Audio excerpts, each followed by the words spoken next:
Hello বন্ধুরা, শিম্মিস ব্লগে তোমাদের সবাইকে স্বাগত। একটা ছোট্ট মিনি ব্লগ নিয়ে তোমাদের সবার কাছে চলে এসেছি। তো আজকে দেখতে দেখতে কোথা দিয়ে বিয়ের পর যে 1 মাস কেটে গেল বুঝতেও পারলাম না, সময় কোথা দিয়ে এগিয়ে গেল।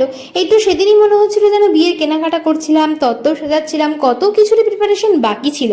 গত মাসে 25শে ফেব্রুয়ারি 2025-এ আমাদের বিয়ে হয়েছে। 26শে মার্চ আমরা একটা কেক কেটে 1 মান্থ অ্যানিভার্সারি সেলিব্রেশন করলাম। মা বাড়িতে ছিল না বলে 25 তারিখের সেলিব্রেশনটা আমরা 26 তারিখে করেছি।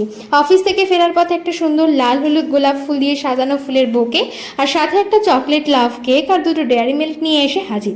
2টো ডেয়ারি মিল্কের মধ্যে কেক আগে কোনটা দেবো সেটা নিয়ে ভীষণ কনফিউশনে ছিলাম। লাস্টে দুজনকেই একটা একটা করে ডেয়ারি মিল্ক দেওয়ার পরে দুটোই আমি কেড়ে নিয়ে নিই, কিন্তু দুটোই আমার। কেকটা কেটে আমি ওকে খাওয়াতে যাব, প্রথমে দেখি ও আমাকে খাইয়ে দিল আর কেকটা গায়ের মধ্যে ধপ করে পড়েও গেল। তারপর আমি ওকে একটু খাইয়ে দিই আর সাথে বাবা মাকেও অল্প করে কেক খাইয়ে দিয়েছিলাম। আর আজকের সবটাই ক্যামেরাবন্দি করেছে আমার মা।